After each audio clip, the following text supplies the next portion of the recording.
Hello and welcome to Minu slow living diaries. আমি মিনু। আশা করি আপনারা সবাই ভালো আছেন।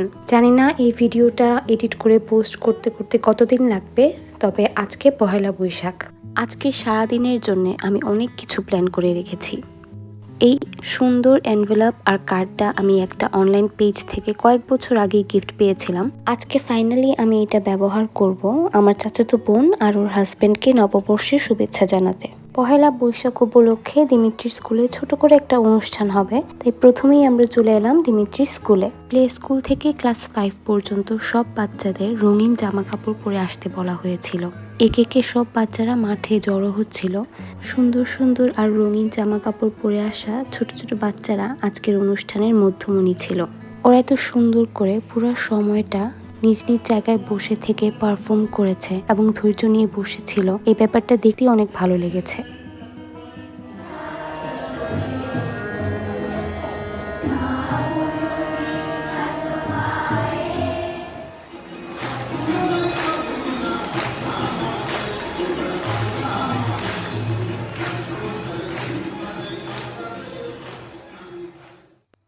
অনুষ্ঠান শেষে আমরা বাসায় চলে এসেছি।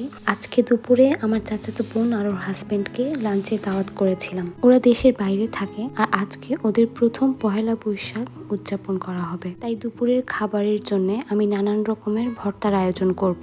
দুপুরের খাবারের জন্য আমি যা যা লিস্ট করেছি আমার সবকিছু 11টা সাড়ে 11টার মধ্যেই রেডি করে ফেলতে হবে, কারণ তারপর আমরা একটু শহরে ঘোরাঘুরি করতে বের হব। আমি এভেলিনকে আমার মায়ের বাসায় ওর বেবি সিটারের সাথেই রেখে যাব আর দিমিত্রিকে আমাদের সাথে নিয়ে যাব। আজকে বের হওয়ার মেইন উদ্দেশ্যই হলো আমার চাচাতো বোনকে নিয়ে একটু ঘুরবো, ওকে দেখাবো যে পহেলা বৈশাখ এখানে কিভাবে উদযাপন করা হয়। ওর জন্যও একটা নতুন অভিজ্ঞতা হবে। ডাল ভর্তার জন্য ডাল ভিজালাম আর আলু ভর্তার আলু কেটে সিদ্ধ হতে বসিয়ে দিলাম। আমার সকালে নাস্তা করা হয়নি, তাই আলু সিদ্ধ হতে হতে আমি সকালের নাস্তাটা সেরে ফেলবো। সকালের নাস্তার জন্য আমি একটা আপেলের হাফ কেটে এটার সাথে মধু, অল্প একটু ঘি আর পানি দিয়ে একে ক্যারামেলাইজড করে ফেলবো। আমি আগে থেকেই অল্প একটু দুধের সাথে ইনস্ট্যান্ট ওটস আর চিয়া সিডস ভিজিয়ে রেখেছিলাম। এটাকে মাইক্রোওভেনে 30 সেকেন্ড গরম করে এটার সাথে 2 চামচ টক দই, ক্যারামেলাইজড আপেল, কলা আর অল্প একটু গ্রানোলা দিয়ে সকালের নাস্তা করে ফেলবো। আপনারা যারা হেলদি ডায়েট মেনটেন করতে চান, সকালের নাস্তার জন্য এরকম ইনস্ট্যান্ট ওটসের বোল বানিয়ে খেতে পারেন। এটা খেতে যেমন মজা, স্বাস্থ্যের জন্যও ভালো এবং আপনার ওজন কমাতেও সাহায্য করবে। নাস্তা শেষ করে কফি খেয়ে নিচ্ছি, তারপরে তাড়াতাড়ি করে দুপুরের রান্নার আয়োজনটা করে ফেলতে হবে। আমি সবগুলো ইনগ্রিডিয়েন্ট একটু একটু করে রেডি করে ফেলছি আর আধা ঘন্টা 40 মিনিট পরই আমার হেল্পিং হ্যান্ড আসবেন এবং আপার হাতের বানানো ভর্তা অনেক মজা হয়, তাই আমি ওই রিস্কটা নিব না।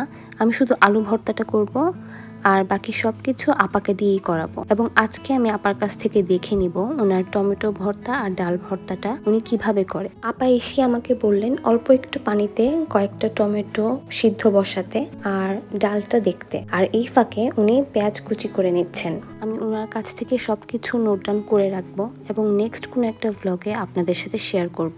আলু ভর্তা করা সবচেয়ে সহজ, তাই আমি এই সহজ কাজটাই নিলাম। আমি আলু ভর্তাটা করে ফেলবো আর আপা বাকি ভর্তাগুলি করবেন। ভর্তার একটা লিস্ট করেছিলাম, এটার সাথে আপা আবার পুদিনা পাতার ভর্তাও অ্যাড করেছেন। ওনার নাকি খুব মন চাচ্ছিল এটা বানাবেন, তাই আমি ভাবলাম করতে পারলে তো ভালোই। উনি নিজেই ওনার বাসার উঠান থেকে পুদিনা পাতা নিয়ে এসেছেন ভর্তা করার জন্য। একেবারে সাদামাটা একটা আলু ভর্তা করছি, লবণ, পেঁয়াজ, শুকনো মরিচ, ধনিয়া পাতা আর সরিষার তেল দিয়ে। এই কয়েকটা ইনগ্রিডিয়েন্ট ছাড়া আপনি যদি অন্য কোনো ইনগ্রিডিয়েন্ট ব্যবহার করে থাকেন আলু ভর্তার জন্য, আমাকে কমেন্টে জানাবেন। আমি নেক্সট টাইম যখন আলু ভর্তা করব ওটা ট্রাই করে দেখব। ভর্তার পাশাপাশি আমি একটা মুরগি ভুনা করে নিচ্ছি, কারণ আমার বাসায় ওদের প্রথম দাওয়াত, আর প্রথম দাওয়াতে শুধু ভর্তা খাওয়াবো কেমন যেন লাগছিল, তাই ভাবলাম একটা চিকেনের কারি করে ফেলি। মুরগির মাংসের ভুনা হতে হতে আপা ডাল ভর্তা আর বেগুন ভর্তাটা করে নেবেন। এই যে আমাদের ডাল ভর্তা রেডি আর এই হচ্ছে বেগুন ভর্তা। 3টা ভর্তা রেডি হয়ে গেছে। এখন আপা করছেন মাছ ভর্তা। মাছ ভর্তাটার রেসিপি আমার আপার কাছ থেকে লিখে নিতেই হবে। আপার মাছ ভর্তা অনেক মজা হয়। আমি নেক্সট কোনো একটা ব্লগে আপনাদের সাথে সব শেয়ার করব, কারণ আজকে আমার হাতে খুব বেশি সময় নেই। আমি খুব ছোট ছোট করে রান্নার সবগুলো ক্লিপ দিয়ে আজকের ব্লগটা করে নিচ্ছি। সব ভর্তা রেডি করা শেষ, এখন আমি একে একে ভর্তাগুলোকে প্লেটে সাজিয়ে নিচ্ছি। আমি টেবিলটা মোটামুটি সেট করেই বের হব, কারণ ঘোরাঘুরি শেষ করে বাসায় ফিরতে কোনো কারণে যদি দেরি হয় তখন আর টেবিল সেট করার টেনশনটা থাকবে না। সব রকমের ভর্তা দিয়ে এই বক্সটা রেডি করেছি আমার আম্মা আর দাদুর জন্য। দুপুরে ওনারা আমার বাসায় এসে খেতে পারবেন না, তাই এভিলিনকে আম্মার বাসায় ড্রপ করার সময় এই বক্সটাও দিয়ে দিব। রান্নার পর্ব শেষ, এবার আমাদের রেডি হওয়ার পালা। বৈশাখের জন্য আমরা মা মেয়ে ছেলে সবাই আড়ং থেকে কেনা রঙিন রঙিন জামা পরবো। আড়ংয়ের শাড়ি কিনতে গিয়ে আমি এই ওয়ান পিসটা কিনে এনেছি। ওয়ান পিসটা খুবই ইউনিক ডিজাইনের ছিল, সাথে আমি ঝুমকা, চুড়ি আর একটা ঘড়ি পরে নিব। সকাল থেকে এখন পর্যন্ত সব কাজই আমি একেবারে টাইমলি শেষ করতে পেরেছি। এবার ঘোরাঘুরি শেষ করে দুপুর গড়িয়ে যাতে বিকাল না হয় সেদিকে খেয়াল রাখতে হবে। আমি আড়ং থেকে সবসময় লার্জ অথবা এক্সেল সাইজের ড্রেস পরি, একটু ঢোলা কামিজ পরতে আমার ভালো লাগে। ভাগ্যিস একটাই এক্সেল সাইজের ছিল আর বাকি সবগুলোই ডাবল এক্সেল ছিল। আমার মেয়ে যদিও আমাদের সাথে ঘুরতে বের হবে না, তারপরেও ওকে সুন্দর একটা ঘাগরা পরিয়ে নিয়েছি। ও নানা বাসায় ওর নানুর সাথে মজা করবে, কারণ এই গরমের মধ্যে ওকে কষ্ট দিতে চাচ্ছি না। দিমিত্রি আর এভিলিনকেও রেডি করে ফেলেছি, আমিও রেডি। এবার আমরা বের হয়ে যাব।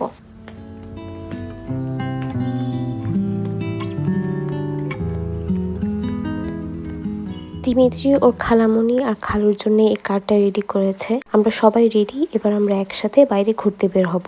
বাইরে বেশ কয়েকটা জায়গায় আমাদের ঘোরাঘুরির প্ল্যান থাকলেও আমাদের হাতে সময় খুব বেশি নেই, তাই আমরা সাস্টেই ঘুরতে এসেছি, কারণ বাসার কাছে আর আমাদের মোটামুটি জানা আছে যে এখানে কি কি আয়োজন থাকতে পারে। আমরা পিছনের গেট দিয়ে সাস্টে ঢুকেছি, আর ঢোকার সাথে সাথেই দিমিত্রি একটা আইসক্রিমের ভ্যান দেখে আইসক্রিম কেনার বায়না ধরে।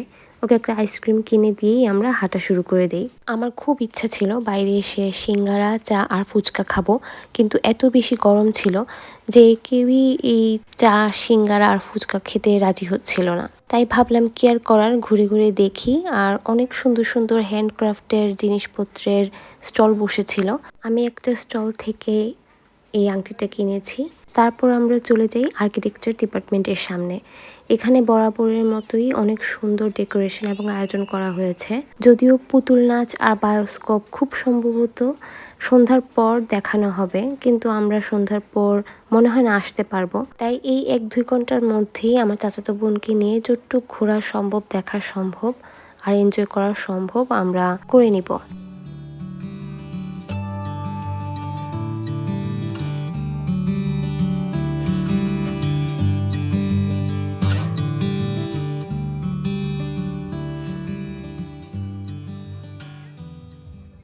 ছবি টবি তোলার পর আমরা আবারও ঘুরে ঘুরে স্টল দেখা শুরু করলাম। বেশ কয়েকটা খাবারের স্টল ছিল, কিন্তু এই গরমের মধ্যে আমাদের কারোরই খাওয়ার ইচ্ছা ছিল না। তাছাড়া দুপুরে আমার বাসায় দাওয়াত, তাই আমরা বাইরে খাওয়া দাওয়া করিনি। আর আমার চাচাতো বোন একটা ফুলের স্টল থেকে কিছু ফুল কিনে নিয়েছে। আর এদিকে আমার চোখে পড়লো একটা হাত পাখার স্টল না, ঠিক ছোট একটা দোকানের মতো।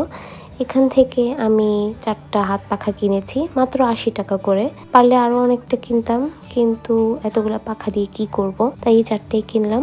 আমার জন্য, আমার ছোট বোন, আমার চাচাতো বোন আর আমার আম্মার জন্য সব মিলিয়ে 4টা হাত পাখা কিনেছি। প্রায় 3টা বেজে গেছে, আমাদের হাতে খুব বেশি সময় নেই, তাই আমরা বাসার দিকে রওনা দিলাম। বাসায় যাওয়ার পথে আবার আম্মার বাসায় নেমে এভিলিনকে পিক করতে হবে, তারপরে আমার বাসায় যাব। 3:30টার মধ্যেই আমার বাসায় সবাইকে নিয়ে চলে আসতে পেরেছি। যেহেতু আমি আগে থেকেই টেবিল মোটামুটি সেট করে রেখে গিয়েছিলাম, এখন শুধু খাবারগুলো দিয়ে টেবিল ফুল সেট আপ করে সবাইকে খেতে দিয়ে দিব। মাটির এই হাঁড়ি আর টেবিল ওয়্যারগুলো আমার বিয়ের পরপরই বাবা আর আম্মা আমাকে গিফট করেন।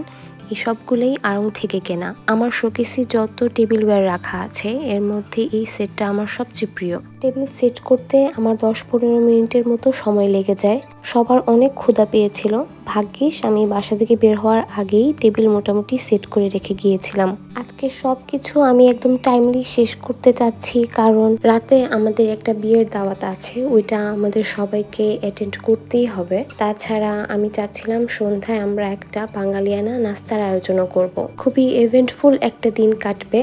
তবে আজকে ছাড়া অন্য দিন যদি এটার আয়োজন করি তাহলে পহেলা বৈশাখের আমেজটা থাকবে না। তাই যতভাবে সম্ভব টাইম ম্যানেজ করে এই আজকের দিনের মধ্যেই সবকিছু করতে চাচ্ছিলাম। ঘোরাঘুরি করে আমরা সবাই মোটামুটি ক্লান্ত, তাই আমরা চাচ্ছিলাম দুপুরের খাওয়া দাওয়া শেষে এবং সন্ধ্যার নাস্তার আগে একটু রেস্ট নিতে।